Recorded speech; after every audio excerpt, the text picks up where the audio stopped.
Dear students, मैं doctor C L Verma, associate professor, department of zoology, government Lohia college Churu. आज का अपना जो टॉपिक है वो है structure and development of placoid scales. Fishes के अंदर है वो जो एक्जोस्केलेटन के रूप में और स्केल्स पाए जाते हैं, और जो इलास्मोब्रोंकी जो फिशेज है, इलास्मोब्रोंकी फिशेज है, उसके अंदर प्लेकोइड स्केल्स मिलते हैं। उनका अपन संरचना पढ़ेंगे और उनका डेवलपमेंट पढ़ेंगे। अगर आप फिश को हाथ में लेकर के और उसके पीछे से आगे की तरफ अगर हाथ को अगर आपने उसके ऊपर अगर आप मूव करोगे फिश के ऊपर, स्किन के ऊपर, तो आपको बिल्कुल सा खरदरा मुंह से खुरदरा सा महसूस होगा। तो वो इसलिए होगा क्योंकि उसकी पूरी स्किन के ऊपर क्या होता है, बैकवर्डली डायरेक्टेड स्केल्स लगे रहते हैं, और उन स्केल्स को प्लेकोइड स्केल्स बोलते हैं। उन प्लेकोइड स्केल्स की संरचना का अपन अध्ययन करेंगे और उसका डेवलपमेंट का अध्ययन करेंगे। देखने से आपको ये डायग्राम वगैरह बहुत बड़ा लग रहा है, लेकिन ये टॉपिक है वो इतना बड़ा नहीं है जितना आपको दिखाई दे रहा है। तो बहुत छोटा सा टॉपिक है, आप गौर से सुनिए, ध्यान से सुनिए। ये जो प्लेकोइड स्केल्स है, सबसे बड़ी बात तो ये है कि ये प्लेकोइड स्केल्स है वो इलास्मोब्रोंकी फिशेज में पाए जाते हैं, बैकवर्डली डायरेक्टेड होते हैं। तो एक्चुअली में ये क्या है, स्पाइनी प्रोजेक्शंस होते हैं, स्किन के ऊपर कांटेदार प्रोजेक्शंस होते हैं। इनकी अगर संरचना को ले तो इसमें दो पार्ट होते हैं, एक तो बेसल डिस्क होती है और एक होता है ट्राइडेंट स्पाइन। दो इसके अंदर संरचना पार्ट है, ये है बेसल डिस्क है और ये जो है उसके ऊपर निकला हुआ स्पाइन है, ट्राइडेंट स्पाइन। ये इसका डोर्सल व्यू दिखा रखा है अपन ने, और ये यहाँ पर वेंट्रल व्यू दिखा रखा है। इसमें ये मीडियन स्पाइन है और इसके अलावा ये लेटरल स्पाइन्स दिखाई दे रहे हैं, और ये बेसल डिस्क है। इस बेसल डिस्क को अपन अगर देखें तो ये डायमंड शेप होती है और डर्मिस के अंदर धसी रहती है, एम्बेडेड रहती है डर्मिस के अंदर, और कुछ हद तक ये डेंटाइन की बनी हुई होती है। इस बेसल डिस्क को अपन अगर वेंट्रल साइड से देखें, ये दोनों डायग्राम बना हुआ है, ये डोर्सल साइड और ये वेंट्रल साइड, तो इस बेसल डिस्क को अपन अगर वेंट्रल साइड से देखें तो एक ओपनिंग दिखाई देती है, ये ओपनिंग है, और ये ओपनिंग है वो पल्प कैविटी के अंदर जाकर के खुलती है। यहाँ पर देखिए अपन ने यही जो संरचना है वो इसी का पार्ट है वो। तो इस संरचना को इंटरनल स्ट्रक्चर दिखाया अपन ने। तो यहाँ ये वाली बेसल डिस्क है, ये बेसल डिस्क है पूरी की पूरी, और ये वाला ट्राइडेंट स्पाइन है। इस बेसल डिस्क के अंदर ये यहाँ पर ये क्या है, ओपनिंग है, और ये पल्प कैविटी है। एक्चुअली में ये पल्प कैविटी है, और ये पल्प कैविटी यहाँ से लेकर के पूरे के पूरे डेंटाइन के अंदर जाती है। तो इस पल्प कैविटी के अंदर क्या होता है, पल्प भरा रहता है जिसमें वेस्कुलर टिश्यू होता है, ब्लड वेसल्स है, नर्व फाइबर्स है, लिम्फ चैनल्स है, और ओडोंटोप्लास्ट सेल्स है, ये सारी इसमें पाई जाती है। और इस ग्रोविंग प्लेकोइड स्केल्स जो वृद्धि कर रहा है उसको न्यूट्रिशन प्रदान करता है। तो ये बेसल डिस्क है। इस बेसल डिस्क के अंदर ये सीमेंट लाइक यहाँ पर मटेरियल दिखा रखा है, यानी इसकी जो सेल्स है वो इतनी कैल्सिफाइड हो जाती है, ट्रेपिकुलर कैल्सिफाइड होती है वो, और इतनी कैल्सिफाइड होती है कि एकदम से सीमेंट के जैसे, ये जो पोर्शन दिखा रखा है वो सीमेंट जैसा दिखाई देता है यहाँ पे बेसल डिस्क में। और ये बेसल डिस्क है वो कनेक्टिव टिश्यू के अंदर, डर्मिस के अंदर धसी रहती है। तो यहाँ पर देखिए अपन एक स्पेशल लिख रखा है सर्पिज फाइबर, तो ये सर्पिज फाइबर दिखा रखे हैं, उनके अंदर ये एम्बेडेड होती है। तो दो पार्ट अपन ने बताए, सबसे पहला बेसल डिस्क और ट्राइडेंट स्पाइन। तो बेसल डिस्क को अपन ने क्या बताया, ये डायमंड शेप है, डर्मिस के अंदर एम्बेडेड होती है, और ये ओडोंटोब्लास्ट सेल्स जो है इसमें डेंटाइन सीक्रेट करता है, और ये पूर्णतया नीचे की तरफ से एकदम से कैल्सिफाइड होती है, सीमेंट लाइक सबस्टेंस दिखाई देता है। दूसरा आता है डेंटाइन, ऊपर वाला जो पोर्शन है उसको अपन क्या बोलते हैं, डेंटाइन, ठीक है, या इसको स्पाइन बोल दीजिए आप। तो ट्राइडेंट स्पाइन है, ये ट्राइडेंट स्पाइन पाया जाता है इसके ऊपर। इस ट्राइडेंट स्पाइन के अंदर देखिए एक डेंटाइन है, ये अंदर की साइड में डेंटाइन है, ठीक है। तो जो ओडोंटोब्लास्ट सेल्स होती है वो इस डेंटाइन को बनाती है, और इसके अंदर पूरी की पूरी पल्प कैविटी होती है इसको न्यूट्रिशन प्रदान करने के लिए। और ये डेंटाइन इतना होता है कि इसमें ये कैनालिकुले भी निकली हुई, साइड के अंदर भी इसके अंदर क्या होता है, कैनास निकलती है, डेंटाइन की ही कैनाल। इसके ऊपर जो आवरण पाया जाता है, ये देखिए, इसको बोलते हैं इनेमल लाइक विट्रोडेंटाइन। इसका नाम क्या है? विट्रोडेंटाइन। ये इनेमल नहीं है, लेकिन इनेमल के जैसा ही है विट्रोडेंटाइन।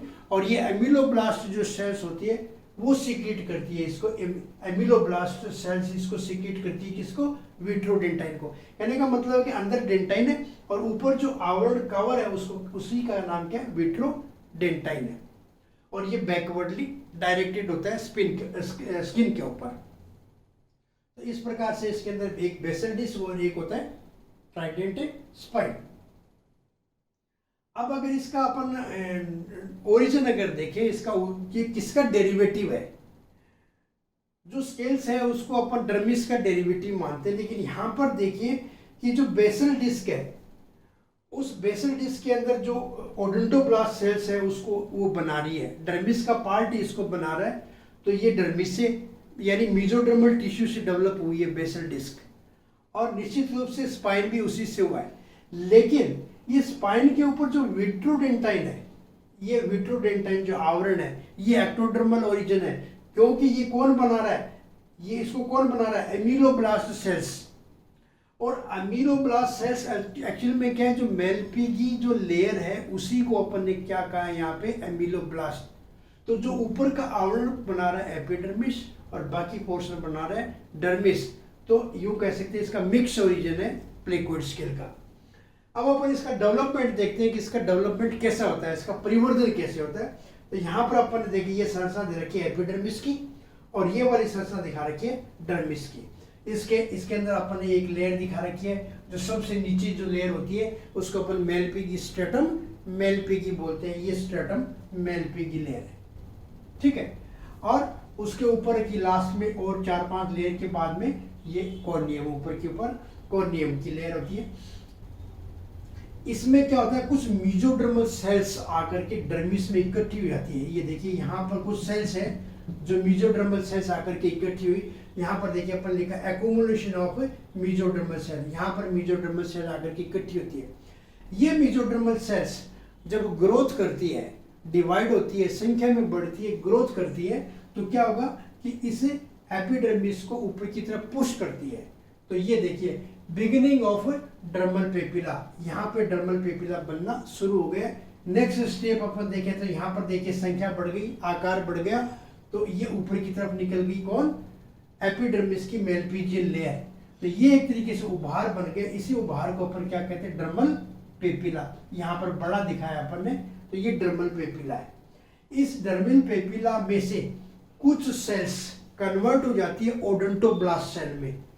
ये यहाँ पर कुछ ओडोंटोब्लास्ट सेल्स है, ये ओडोंटोब्लास्ट सेल्स पाई जाती है। वो ओडोंटोब्लास्ट सेल्स यहाँ पे क्या सीक्रेट करती है? डेंटाइन। तो ये डेंटाइन बनना यहाँ पर प्रारंभ हो गया है, अंदर वाला ये डेंटाइन, ये यहाँ पर बनना प्रारंभ हो गया। और दूसरा अपने सेल बताई एमिलोब्लास्ट। तो ये जो मेलपीगी की जो लेयर है, इसी लेयर को अपन क्या बोल रहे हैं यहाँ पे? एमिलोब्लास्ट सेल, एमिलोब्लास्ट सेल। और ये एमिलोब्लास्ट सेल सीक्रेट करती है विट्रोडेंटाइन। तो ये देखिए ये अपने यहाँ पर जो दिखा रखा है, ये क्या विट्रोडेंटाइन है।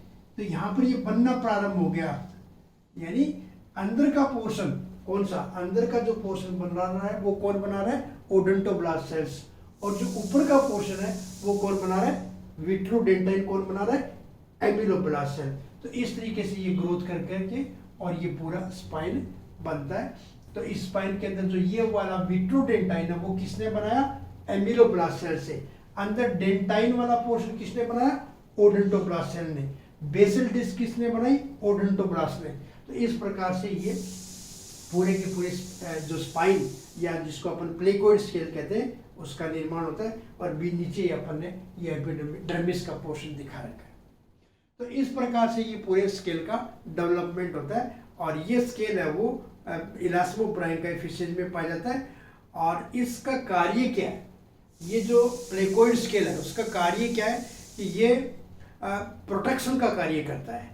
प्रोटेक्शन का क्या कैसे करता है कि कोई भी प्रीडेटर, इसका जो शिकारी अगर इसको खाने की कोशिश करेगा तो ये क्या करते हैं? कांटे नुमा संरचना है, स्पाइनी है, तो वो चुभती है। इसके अलावा इसके ऊपर एक्टोपैरासाइट कोई आकर के अगर चिपकना चाहता है तो भी उसके ऊपर चिपकने के लिए नहीं देंगे।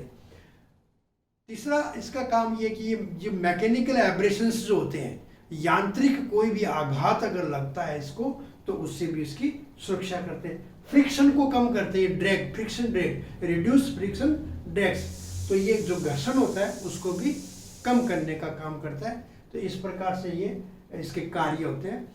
और सेंसरी ऑर्गन का भी काम करता है, अकोमोडेशन टू बायोल्यूमिनेसेंट, ठीक है, तो सेंसरी ऑर्गन का भी ये काम करता है। तो इस प्रकार से ये इसके 3-4 कार्य होते हैं। तो ये सिंपल सी इसकी संरचना है जिसमें बेसल डिस्क होता है और ट्राइडेंट स्पाइन होता है, और ये इसका सिंपल सा एक डेवलपमेंट है।